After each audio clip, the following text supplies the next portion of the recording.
plugged in. All right. This is an education in making the best pancakes in the world. Unless I'm batching, I use a clean bowl. But this is the bowl I used earlier this morning, and I'm not making Mama wash this before I give Virginia hers. She wants to know how to make the best pancakes in the world.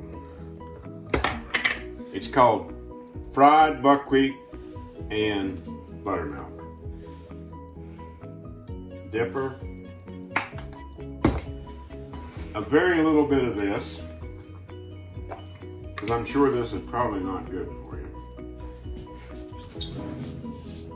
What is it you got there? Oh, I forgot to turn the stove on. Oh. We turned the stove too high.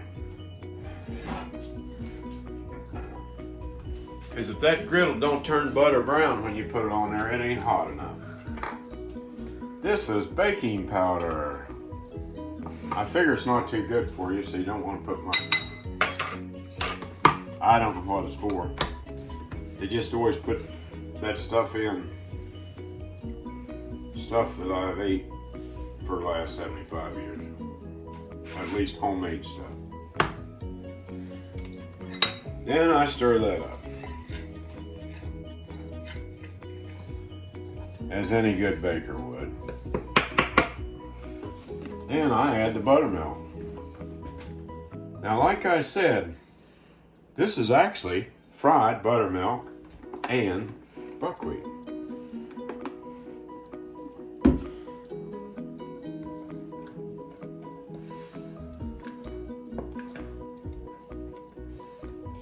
You want it pretty sloppy. Where'd you get this recipe from? My grandma, my mother. And I'm sure it'd come from her mother or dad or somebody. Down where I come from, this is it. The ultimate breakfast cake. People can eat whatever it is you eat in a restaurant. No sugar in this.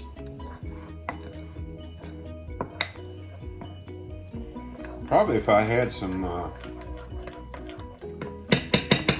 real cow's buttermilk, when I say real, I meant made out of raw milk, it would probably even be better.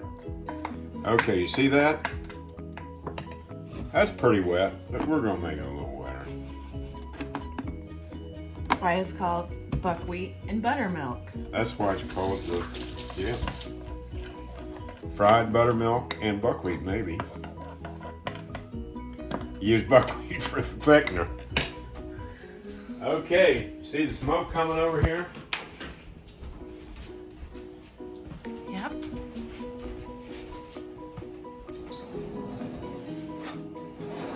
That doesn't really matter. But this does. You gotta put real butter on it.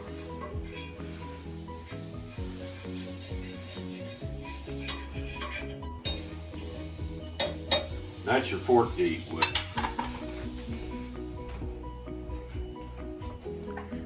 Now you just dump this in there.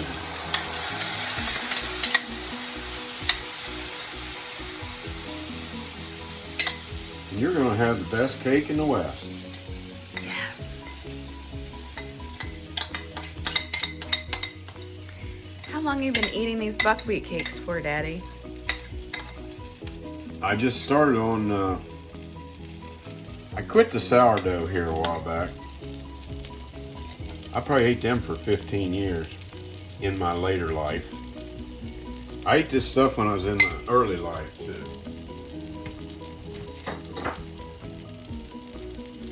Now you have time to get your vitamins out while it's cooking. Morning regimen. Then you put your stuff up. It's good. He's a chef that cleans up.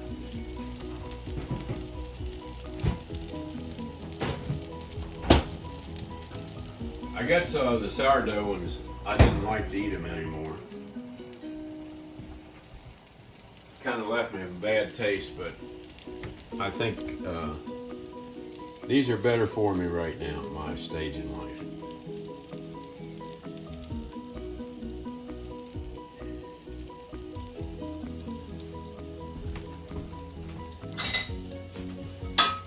Now, because our kitchen ain't always warm,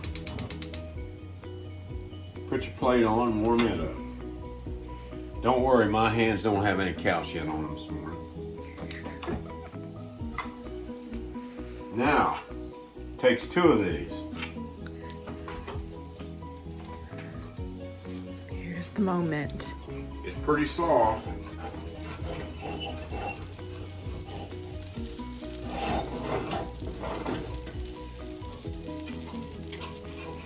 But you gotta start working on it.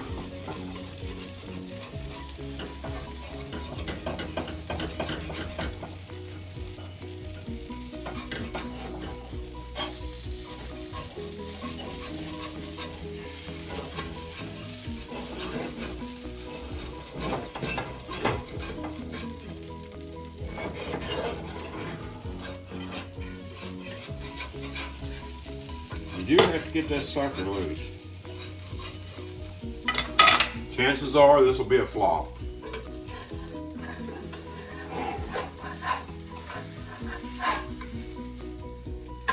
Nope, perfect. Nailed it. Feel like Mary Lou Retton. She's from West Virginia too, kicking ass and taking names.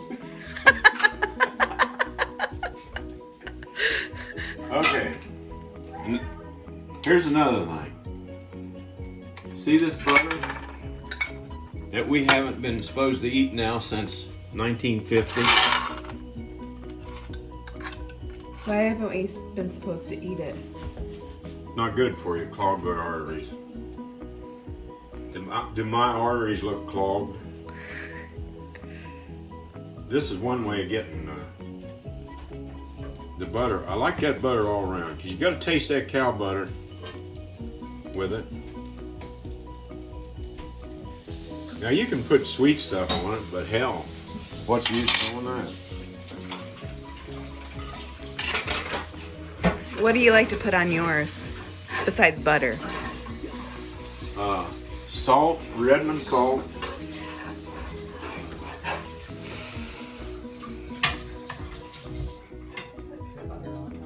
And this garlic. Sometimes I put that on. I ate half of it with Redmond salt this morning, and then the other half with Redmond salt and garlic pepper. Well, there you have it. Sit down and eat it now. There's the fork. Thanks, Daddy. Good flip today.